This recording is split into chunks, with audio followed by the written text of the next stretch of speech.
얘들아 안녕? 나무오리 한국어 중급 반말 버전 팟캐스트의 나무오리라고 해. 오늘도 잘 부탁해.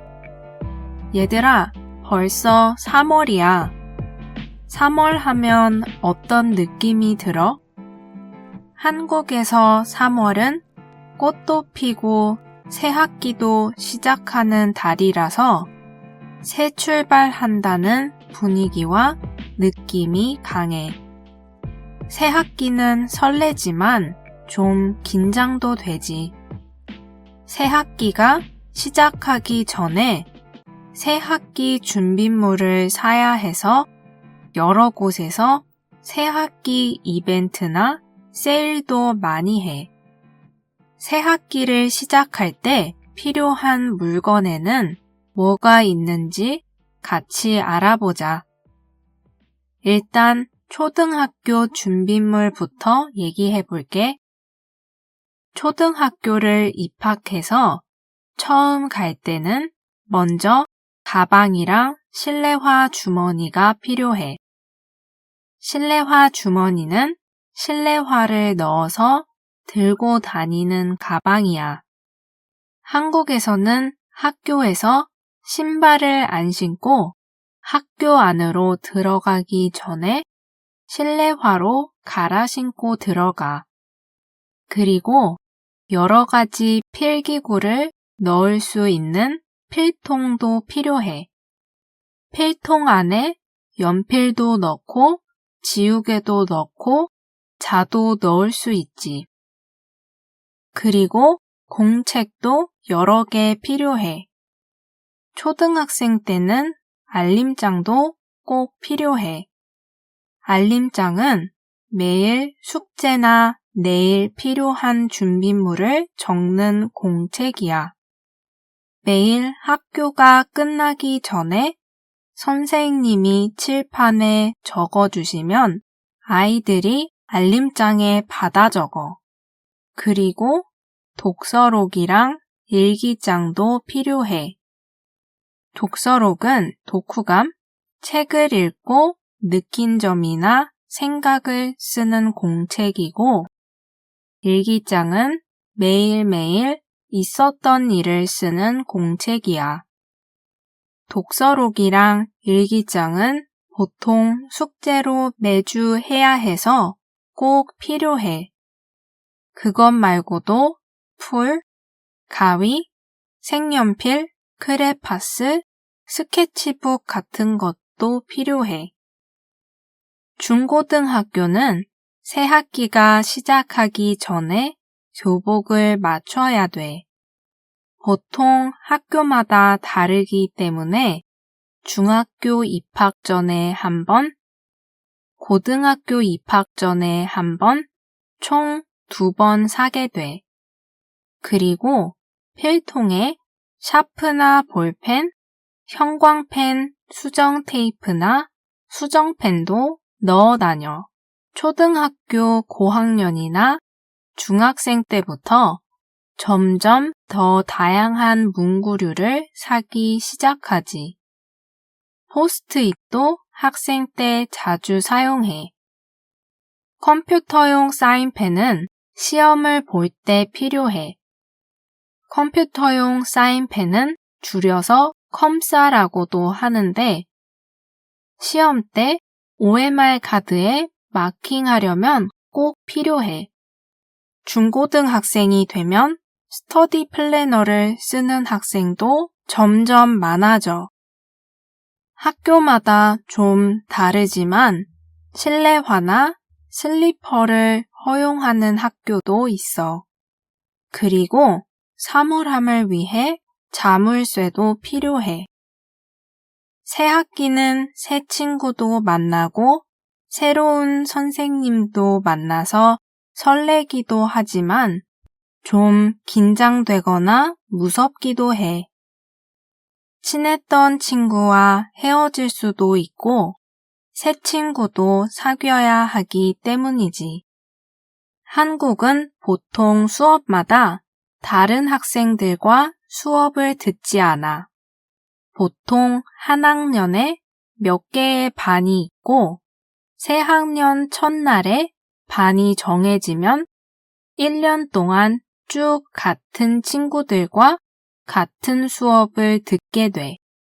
학생마다 다른 수업 시간표가 있는 게 아니고 같은 반이면 모두 같은 시간표를 공유해.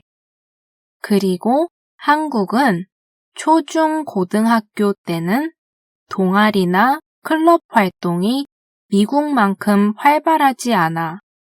있기는 한데 대부분은 일주일에 한두 번 정도밖에 모이지 않는 경우가 많아.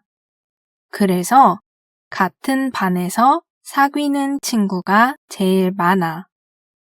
그리고 친구의 친구로 알게 되는 경우도 많아.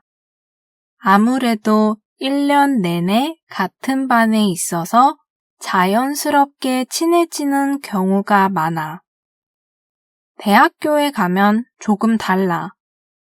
대학교는 수업마다 같이 듣는 학생이 바뀌기 때문에 동아리 활동으로 친구를 사귀는 경우가 많아져. 물론 같이 수업을 들으면서 친구가 될 수도 있어.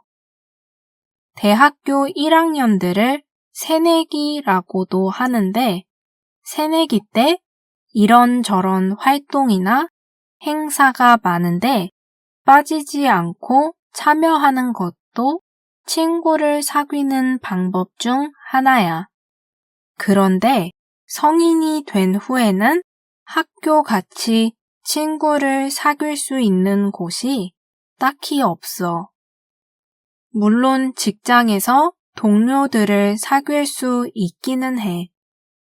그런데 보통 동료와 친구로 관계가 발전하는 경우가 없진 않지만 엄청 흔하지는 않아. 그래서 성인이 된 후 친구를 사귀려면 학생 때랑은 조금 다른 노력이 필요하게 되지. 성인이 된 후에 친구를 사귀고 싶으면 동호회나 모임에 가입하는 방법이 아마 가장 흔하지 않을까 생각해. 배우고 싶었던 취미활동 수업을 듣는 것도 같은 취미를 공유하는 사람을 찾는 방법 중 하나지. 또 봉사활동을 할 수도 있어. 봉사활동은 다른 사람을 도와주면서 친구도 사귈 수 있어서 일석이조지. 인터넷 커뮤니티에서 친구를 만날 수도 있지만 이상하거나 위험한 사람일 수도 있으니까 인터넷으로 친구를 사귈 때는 항상 조심해야 돼. 마지막으로 새학기 증후군이라는 것에 대해서 이야기해볼까 해. 너네는 새학기 증후군이라는 말을 들어본 적 있어?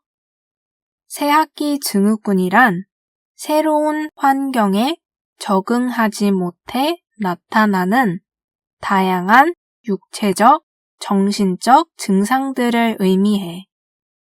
보통 새로운 학교나 학년을 시작할 때 흔히 나타날 수 있는데 특히 초등학교를 입학하는 아이들 사이에서 많이 나타난대. 아마 처음 유치원에 다니기 시작했을 때도 적응하느라 힘들었을 텐데 처음으로 적응한 곳을 떠나 다시 새로운 곳에 가기 때문에 스트레스가 많이 쌓일 거라 생각해.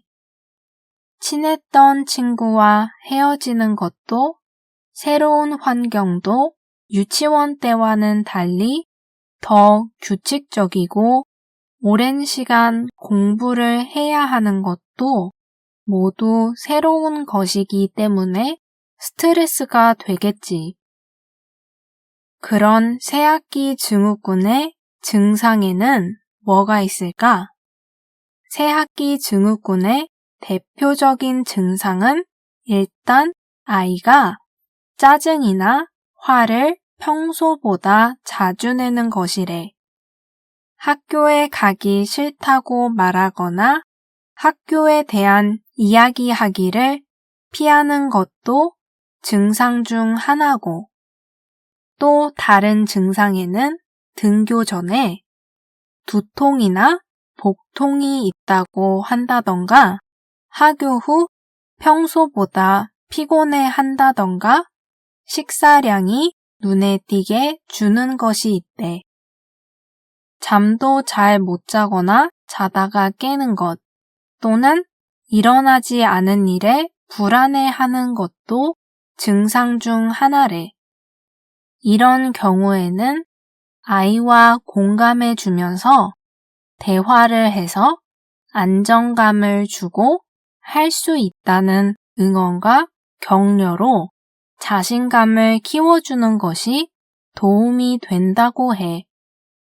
그 외에 규칙적이고 건강한 생활 습관을 유지하는 것과 스트레스를 풀 수 있는 취미 활동을 만드는 것도 도움이 된대. 오늘 에피소드에서는 새학기에 필요한 준비물과 친구를 사귀는 것, 그리고 새학기 증후군에 대해서 이야기해봤어. 너희들은 어때? 새학기 하면 뭐가 생각나? 너희 나라에서 새학기는 어때? 새학기 때 꼭 필요한 준비물에는 뭐가 있어?